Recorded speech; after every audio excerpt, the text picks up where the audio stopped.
The gun was 3 inches from my chest when I made the stupidest decision of my life. My name is Jade Martinez, and I'm about to tell you how stepping in front of a bullet for a complete stranger changed everything. It was 10:47 p.m. on a rainy Thursday in LA's Koreatown. 3 masked men had just kicked open the door of Seoul Garden, the tiny restaurant where I'd worked for the past year. They wanted the $280 in the register. Every last dollar I'd counted twice that night, knowing it had to cover tomorrow's food delivery. I was already reaching under the counter, hands shaking, ready to give them everything. My survival instinct was screaming, "Give them the money. Don't be a hero. Heroes get killed." But then the youngest gunman, I could see the panic in his eyes through the ski mask, swung his weapon toward the back corner booth, toward the elderly Korean man who'd been sitting there for the past 2 hours, quietly reading his newspaper over a cup of green tea. Mr. Kang. That's what I'd always called him. He came in every Tuesday and Thursday night, same time, same order. Never caused trouble, always left exactly 15%. Just a harmless old man who liked the quiet. The gunman's finger was on the trigger. His hand was shaking. He was high on something, or scared, or both. The worst combination. And I moved. I didn't think. Didn't calculate. My body just moved between the gun and that old man. My arms spread wide like I could somehow stop a bullet with flesh and bone. "Take the money," I heard myself say, my voice surprisingly steady. "Leave him alone. Just take it and go." The gunman stared at me like I'd grown a second head. So did his 2 friends. So did Mr. Kang behind me. Then sirens wailed in the distance. "Getting closer." The 3 men looked at each other. The youngest one lowered his gun, and they ran, disappearing into the rain-soaked night, leaving the door swinging open and my heart trying to hammer its way out of my chest. I stood there shaking, my mind screaming, "What did you just do? You almost died for $280 that wasn't even yours. You have a sister who needs you, bills to pay, a life to live." But when I turned around and saw Mr. Kang standing there, looking at me with eyes that suddenly seemed way too sharp for a harmless old man, I knew something had shifted. Something big. He pulled out his wallet, took out $300 bills, and placed them on the table with a slow, deliberate motion that felt heavy with meaning. He said quietly, "Your kindness will not be forgotten." Then he walked out into the rain before I could say a word. I stood there holding $300, not understanding why my hands wouldn't stop shaking, not understanding why those words felt less like gratitude and more like a promise. Or a warning. This story is for anyone who's ever been underestimated because of how they work, look, or live. If you felt invisible before, you belong here. Subscribing tells the algorithm that stories about quiet strength deserve to be heard. Let me back up and tell you who I was before that night. I'm Jade Martinez, 25 years old, and I've been taking care of my little sister since I was 19. Our parents died in a car accident when Carmen was 12, and I was a sophomore in college. No other family, no safety net, just me and her against the world. I dropped out of UCLA to work full-time, got my GED, got a job at Seoul Garden, and tried to keep Carmen's life as normal as possible. She was smart, brilliant actually, had a full scholarship to USC studying engineering. My one success story in a life full of barely surviving. But 6 months ago, Carmen got sick. Not regular sick, leukemia, the kind that requires treatments so expensive they might as well have been priced in fantasy currency. Her insurance covered some, but not nearly enough. The remaining bills were drowning us. I was working 70 hours a week between Seoul Garden and a morning shift at a coffee shop, and it still wasn't enough. The next round of treatment was $22,000. I had $1,400 saved. The math didn't work no matter how many times I tried to make it. Seoul Garden was owned by an elderly Korean couple, Mr. and Mrs. Park. They were kind, paid me fairly for Koreatown standards, and looked the other way when I took home leftover food at the end of the night. The restaurant was small, maybe 15 tables, tucked between a nail salon and a karaoke bar, the kind of place tourists never found but locals loved. I'd learned basic Korean working there, enough to take orders, understand kitchen directions, and pick up on customer conversations. Not fluent, but functional. That's how I first noticed Mr. Kang was different. He started coming in 8 months ago, always alone, always the same corner booth where he could see both the door and the kitchen. Always green tea, sometimes a small plate of japchae. He'd read the Korean newspaper for exactly 2 hours, then leave. At first, I thought he was just another lonely old man, but then I started noticing things. The way other Korean customers would see him and suddenly lower their voices. The way Mr. Park's hands would shake slightly when he brought Mr.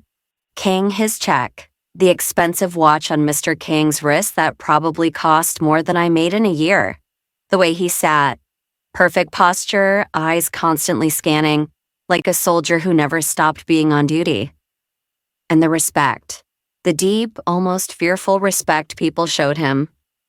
I asked Mr. Park about him once. "Who is Mr. Kang?" Mr. Park's face went carefully neutral.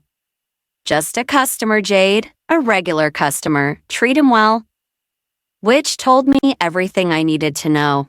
In Koreatown, when people won't talk about someone, it means that person is either very powerful or very dangerous. Probably both. But he was always polite to me, never demanding, never condescending. He asked about my day like he actually cared about the answer. Asked about Carmen, about her treatments, about how we were managing. I thought he was just a kind old man. I had no idea who I'd actually been serving for 8 months. The night of the robbery, I'd been counting the register thinking about numbers that didn't add up. Carmen's next treatment was in 2 weeks. I was $20,000 short. I'd called every charity, every assistance program, every option I could find. Nothing. I was considering things I never thought I'd consider. Payday loans with interest rates that would drown me. Selling everything I owned. Asking strangers on the internet for money. Then 3 masked men kicked in the door, and suddenly money was the least of my problems. After they ran and Mr. Kang left, the police came. They asked the usual questions. How many robbers? What were they wearing? Did they take anything? I answered mechanically, described what I could remember. But I didn't mention Mr. Kang, didn't talk about him being there, about the gun pointed at him, about me stepping in front.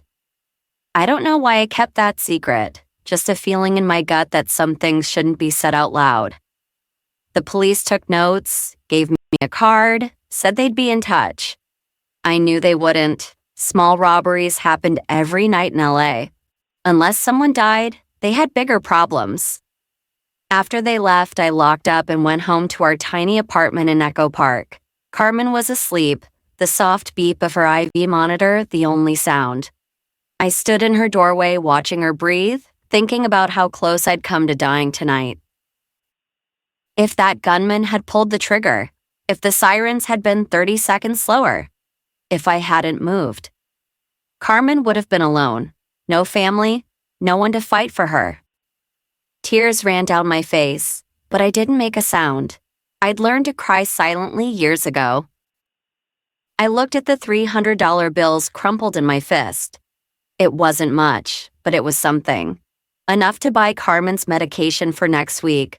Enough to pay the overdue electric bill.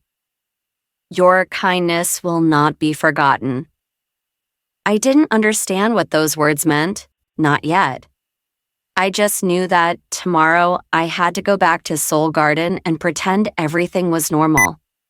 Except nothing was normal anymore.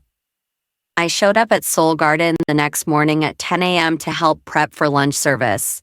Mr. Park was already there, and his face went pale the second he saw me. "Jade, we need to talk." He pulled me into the small office in the back. Mrs. Park was there too, looking worried. Are you okay? Mrs. Park asked, taking my hands. We heard about the robbery. We should have been here.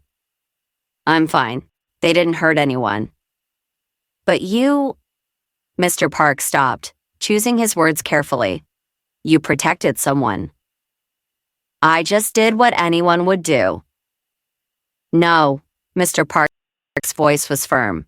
Most people would have hidden, called the police, stepped aside. You stepped forward for Mr. Kang. The way he said that name, heavy with meaning. Who is he? I asked. Really? Mr. and Mrs. Park exchanged a look, a whole conversation in a glance. He's someone important, Mr. Park finally said. Someone with influence. And you saved his life. In Korean culture, that creates a debt, a bond of honor. I don't need anything from him. That's not how it works. Mrs. Park squeezed my hands. He will repay this debt, and when he does, your life will change. I don't want my life to change. I just want to work and take care of Carmen. Too late, Mr. Park said, not unkindly. You became important to him the moment you stepped in front of that gun. Before I could ask what that meant, the prep cook burst through the door. You need to see this. Now. We followed him to the front windows. 4 black SUVs were parked outside Seoul Garden, expensive, gleaming, taking up half the block. And standing in front of the restaurant, forming a line like soldiers, were 4 men in dark suits. Korean, built like they could break concrete with their bare hands. Not moving, just standing there. Waiting. Oh no, Mrs. Park whispered. What's happening? I asked, my heart starting to race. Before anyone could answer, one of the men stepped forward and pulled open the restaurant door. He was maybe late 30s, military bearing, with a scar running along his jawline. Seoul Garden? He asked in Korean accented English. Yes, Mr. Park answered, his voice shaking slightly. We're looking for Jade Martinez. Every eye turned to me. I stepped forward, trying not to show how terrified I was. I'm Jade. The man bowed, actually bowed, deep and respectful. Miss Martinez, my name is Han Ji-woo. I'm head of security for the Kang family. He straightened. Mr. Kang sends his gratitude for your actions last night. He wishes to speak with you. I don't need to speak with him. I just did what anyone... With respect, Miss Martinez, you did what almost no one would do. You saved his life. Han Ji-woo's expression was unreadable. In our tradition, that creates yeri, a debt of honor. Mr. Kang wishes to personally thank the person who showed such courage. I'm working. Mr. Park has already agreed to give you the day off. Han glanced at my boss, who nodded quickly. Please, it would be considered a great disrespect to refuse. The way he said it made clear this wasn't really a request. I looked at Mr. Park. He gave me a tiny nod. Go. Fine, I said, but I need to be back by 5. I have to check on my sister. You'll be back whenever you wish. Han gestured to the nearest SUV. Please. I walked out of the restaurant I'd worked at for a year, toward 4 men who looked like they could kill me without breaking a sweat, climbing into a vehicle that probably cost more than I'd earn in my entire life. The door closed behind me with a solid thunk. Inside was leather and new car smell and the kind of silence that comes with soundproofing. Where are we going? I asked. Mr. Kang's home, Han answered from the driver's seat. Don't worry, Miss Martinez, you're perfectly safe. We're here to protect you. Protect me from what? Han met my eyes in the rearview mirror. From everything. Which was not reassuring at all. The convoy drove through LA, leaving Koreatown behind, heading into the hills. Expensive hills. the kind where houses hid behind gates and walls, where privacy was purchased with zeros I couldn't count. We stopped at gates that opened automatically, drove up a long driveway lined with perfectly maintained trees, and pulled up in front of a house that could only be called a mansion. Modern Korean architecture, clean lines, natural materials, beautiful in a way that felt deliberate and controlled. "This way," Han said, opening my door. I followed him inside, my cheap sneakers silent on marble floors. The entryway was bigger than my entire apartment. Art on the walls that looked important. Everything spotless and expensive. A young Korean man appeared, early 30s, dressed in a perfectly tailored suit that probably cost what I made in 6 months. Handsome in a sharp, dangerous way. When he saw me, he stopped, studied me with dark eyes that missed nothing. "Miss Martinez," he said. His English was perfect, barely accented. "I'm Kang Taehyun. I'm Mr. Kang's son. Thank you for coming." Did I have a choice? A ghost of a smile. "Not really, but I appreciate you being gracious about it." He gestured down a hallway. "My father is waiting." You're still listening because you recognize something real in her struggle. Not everyone notices when disrespect crosses a line. If that awareness lives in you, this channel was made for you. Stay connected. Kang Taehyun led me to a room that was part library, part office. Floor-to-ceiling windows overlooking a garden. Bookshelves lined with leather-bound volumes. And sitting in a chair by the window, looking somehow smaller in this grand room, was Mr. Kang. He stood when I entered, bowed deeply. "Miss Martinez, thank you for coming." Everyone keeps thanking me. I just did what felt right. "Please, sit." He gestured to a chair across from him. "Tea?" "I'm fine." We sat. Taehyun stood by the door, silent but present. Mr. Kang studied me with those sharp eyes. "Do you know who I am, Miss Martinez?" "I know you're more than just a customer." "I am Kang Jun-ho. I lead certain business interests in Los Angeles' Korean community." He chose his words carefully. Some legal, some less so. The kind of work that makes powerful people and dangerous enemies. "You're telling me you're a gangster?" That is the American word, yes, though we prefer to think of ourselves as protectors of our community, providers of opportunities, keepers of order in places where the system fails. I thought about every gangster movie I'd ever seen, and I saved your life. You did, without knowing who I was, without expecting payment, without hesitating. He leaned forward. "Do you understand what that means in our culture?"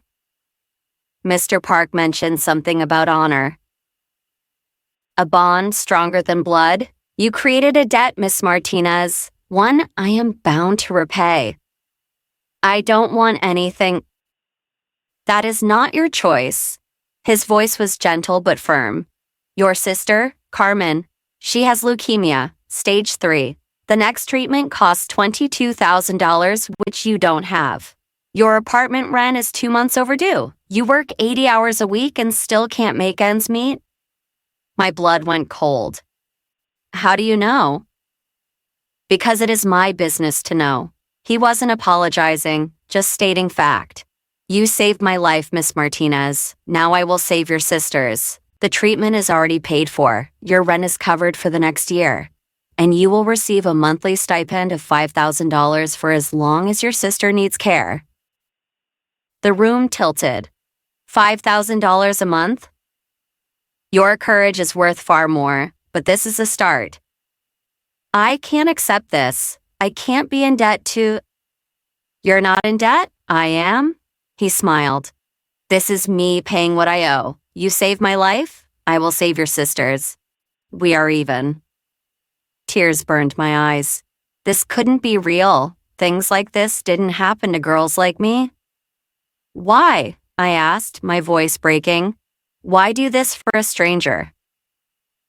Because 8 months ago, my son convinced me to see a new doctor, a specialist. That doctor found cancer I didn't know I had. Early stage, treatable. He paused. I have perhaps 5 years left instead of 5 months, and I want to use that time to settle my debts, to do some good before I go. I looked at this old man, this dangerous, powerful man, and saw grief in his eyes. The grief of someone who knows exactly how many sunrises they have left. There is one condition, he said. Here it was, the catch. There was always a catch. What condition? You accept protection, 4 guards, 24 hours a day. They will watch over you and your sister, keep you safe. Safe from what? Taehyun spoke from the doorway. From my father's enemies. From people who might use you to hurt him. You saved his life. That makes you important. And important people in our world need protection. I don't want guards. I don't want this life. It's not about what you want anymore, Taehyun said. Not cruel, just honest. You stepped between a gun and my father. You became part of our world whether you meant to or not. Accept the protection. Stay safe. Let us repay the debt. I thought about Carmen, about the treatments she needed, about the bills that kept multiplying, about working myself to death and still falling short. I thought about my choices, pride or survival. It wasn't much of a choice at all. Okay, I said, but I have conditions. Mister, Kang's eyebrows rose. You're negotiating? You're offering me something. I want to make sure I understand the terms. I met his eyes. The guards stay out of my way. I go to work. I take care of Carmen. They can watch, but they don't interfere. And this protection ends when Carmen's treatments are done. I don't want to owe you forever. Mr. Kang looked at his son. Some silent communication passed between them. Agreed, Mr. Kang said. The guards will be invisible unless needed. You live your life, and when your sister is healthy, if you wish to walk away, you may. He stood, extended his hand. I shook it. His grip was firm, deliberate. Thank you, Miss Martinez. You gave me time with my son. Time to make peace with my life. That is a gift beyond price. Just take care of yourself, Mr. Kang, and maybe stop going to restaurants alone at night. He laughed, actually laughed. I will consider it. They drove me home 2 hours later. When I walked into our apartment, Carmen was awake, sitting on the couch with her laptop. Where were you? She asked. You never miss morning shift? I sat down next to her, took a deep breath. Something happened at work last night, and it's going to change things. I told her everything. The robbery, Mr. Kang, the debt of honor, the money, the protection.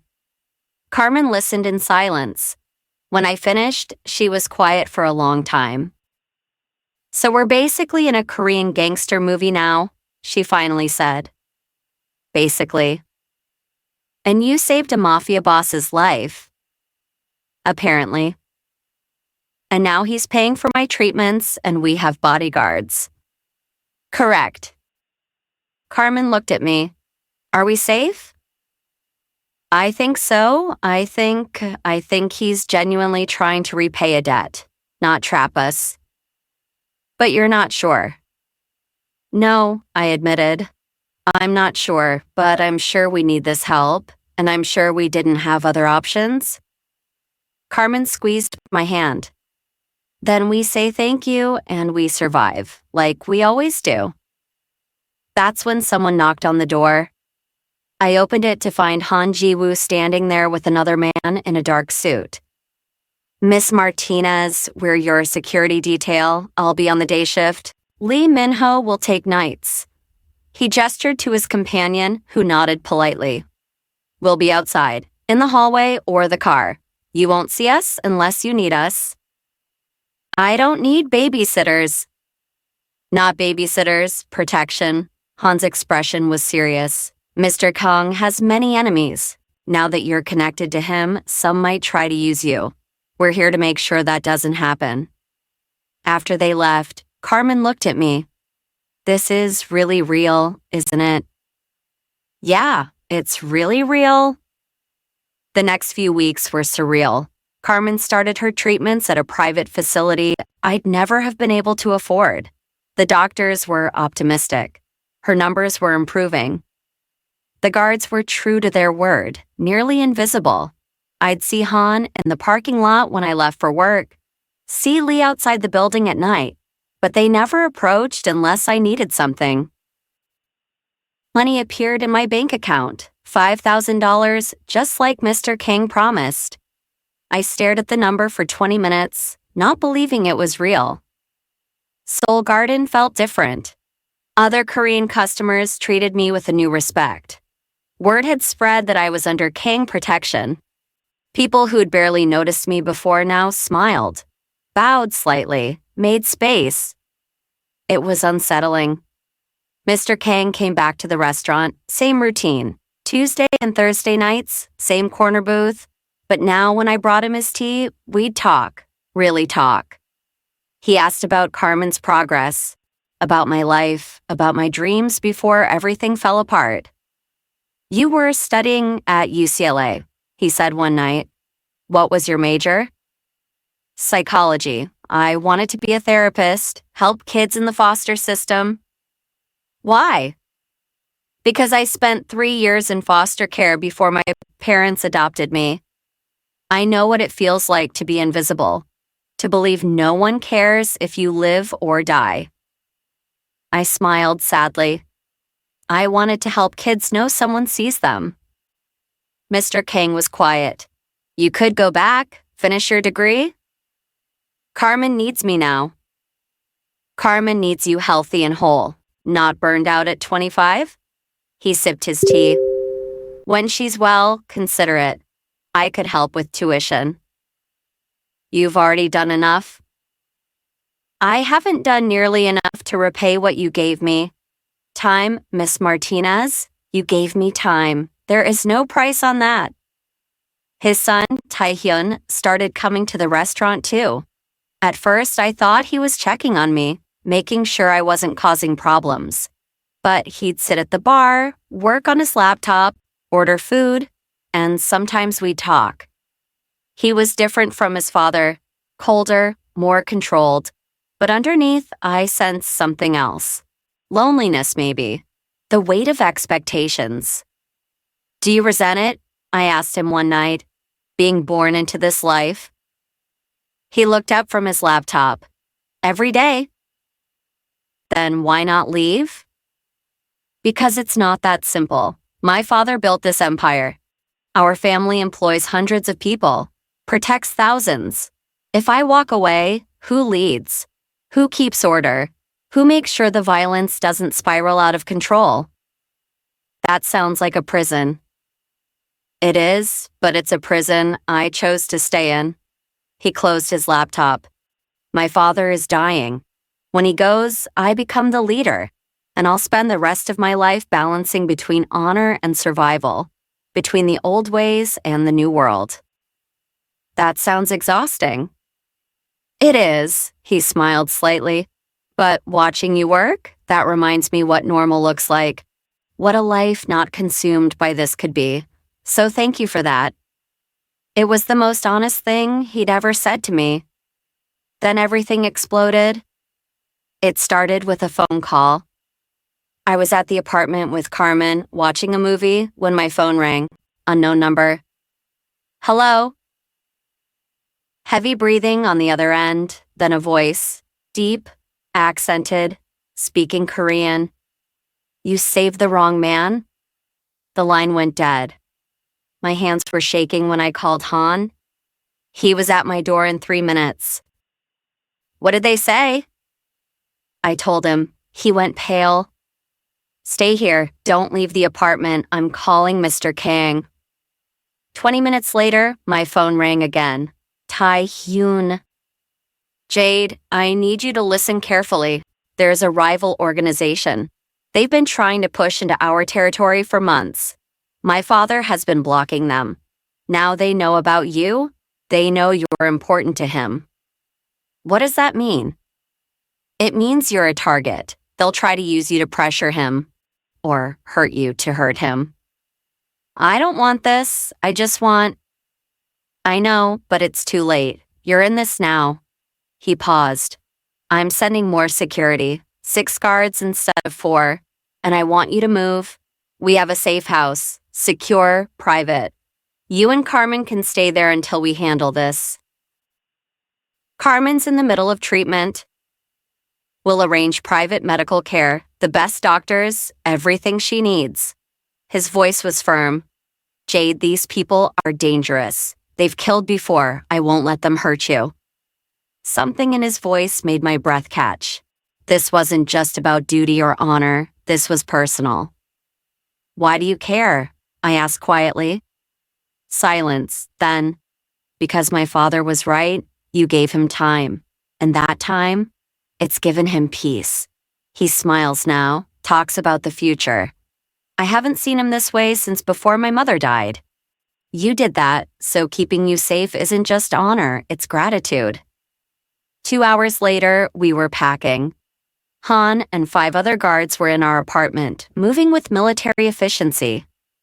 Carmen was scared, but trying to hide it. This is really happening, isn't it? We're really in danger. We're going to be safe. Taehyun will handle it. You trust him?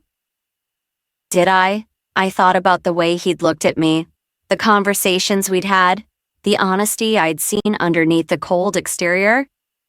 Yeah, I said, I think I do. The safe house was in the hills. Gated, guarded, beautiful, in a way that felt like a cage. For 3 days, we stayed there while Taehyun and his father handled the threat. Carmen got her treatments from private doctors who came to the house. I paced, worried, felt helpless. On the 4th day, Taehyun came. He looked exhausted, tie loosened, hair slightly messy, more human than I'd ever seen him. It's handled, he said.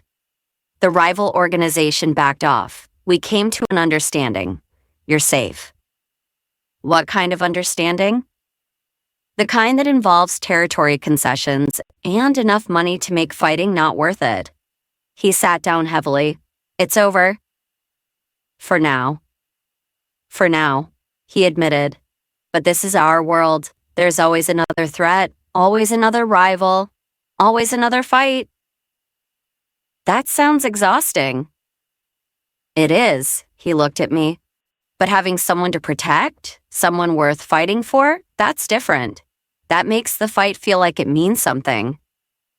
The air between us shifted, charged. Taehyun, I know this is complicated. I know you didn't ask for any of this, but I need you to know something. He leaned forward. When I heard they'd threatened you, I felt fear for the first time in 10 years. Real fear, not for myself, for you. Why? Because somewhere in the past few weeks, you stopped being my father's obligation and became... He stopped, looked away. Someone I care about. My heart was hammering. You barely know me. I know you work yourself to death for your sister. I know you make terrible coffee but insist on trying. I know you stepped in front of a gun for a stranger without hesitating. I know you're brave and kind and stronger than anyone I've ever met. He stood up. I'm not asking for anything, just letting you know. When you're ready to leave this world, I'll help you go. But until then, I'll make sure you're safe. Because that's what you do for people who matter. He walked out before I could respond. Carmen appeared in the doorway. Did that just happen? I think so. The hot mafia heir just confessed feelings for you. Apparently. Okay, so we're definitely in a K-drama now. We went back to our apartment a week later. Life slowly returned to something like normal. I went back to Seoul Garden. Carmen continued her treatments. The guards became familiar faces. But something had changed. Between me and Taehyun, between me and this world I'd stumbled into. Mr. Kang's health was declining. Not dramatically, but noticeably. He moved slower, tired faster, but he still came to the restaurant, still sat in his corner booth, still talked to me like I was someone who mattered. "My son cares for you," he said one night. "He told you?" "He didn't have to. A father knows." Mr. Kang smiled. "He's been alone too long, too focused on duty. You remind him what life could be, what it should be." "I'm not part of this world." "No, but you could be, if you chose." He looked at me seriously. "When I die, and it will be soon, Taehyun will lead. He'll need someone strong beside him, someone who understands honor but isn't corrupted by power. Someone like you." "I'm just a waitress." "You're a woman who stepped in front of a gun, who negotiated terms with a mafia boss, who earned the respect of every person in this community. You're far more than a waitress." 3 months after the robbery, Carmen's doctor gave us the news: remission.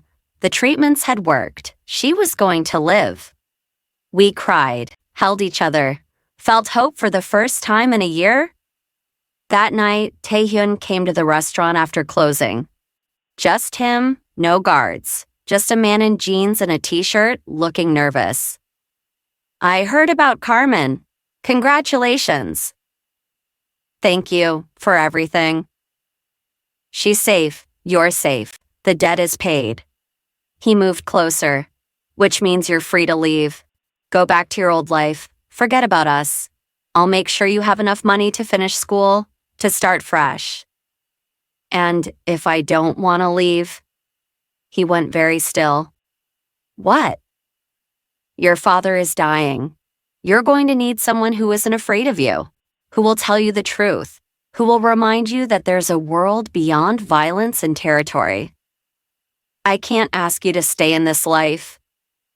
"You're not asking. I'm choosing." I stepped closer. "I choose you, this life, this complicated, dangerous, impossible life. Because somewhere in the past few months, you became someone who matters to me." He cut my face in his hands. "This won't be easy." "Nothing worth having ever is." "I can't promise you safety." "I don't want safety. I want truth. I want you." He kissed me then, gentle, certain, like he'd been waiting his whole life for permission. When we pulled apart, he rested his forehead against mine. He whispered, "I love you." "I love you too," I replied. And I meant it. Soul Garden expanded. We bought the nail salon next door, doubled our seating. Business was good, really good. Carmen finished her treatments, went back to USC, made the dean's list. My brilliant little sister surviving. Mr. Kang died peacefully in his sleep 6 months after Carmen's remission. Taehyun became the leader, started transitioning the business toward legitimate enterprises. It would take years, but he was trying. And me? I enrolled at UCLA part-time, studying psychology again, working toward that dream I'd put aside. Taehyun and I bought a house together. Nothing flashy, just normal. A place where we could pretend, for a few hours a day, that we were ordinary people. "Do you regret it?" he asked me last week. "Staying?" I thought about that moment. The gun pointed at an old man. The choice to step forward instead of hiding? No, because staying silent would have been safe. But stepping forward? That's when I started living. Really living. He kissed my forehead. "You know what the crazy thing is? You saved my father's life, but you saved mine too. You reminded me what I was protecting, why it mattered. You gave me a reason beyond duty." "We saved each other," I corrected. Outside, I could hear the guards changing shifts, could see the discreet security cameras, could feel the weight of the world we lived in. But inside, in this moment, we were just two people who'd found each other in the strangest way possible. 4 guards outside a restaurant. A debt of honor. a choice to step forward when everyone else stepped back, and a love that grew from protecting each other when the world got dangerous. My name is Jade Martinez. I'm 26 years old. I'm a waitress, a student, a sister, and the woman who taught a Korean Mafia heir how to love. And I wouldn't change a single moment. If watching her finally be seen gave you relief, even for a moment, don't let that end here. Subscribing keeps stories like this alive for others who need them. Thank you for staying until the end.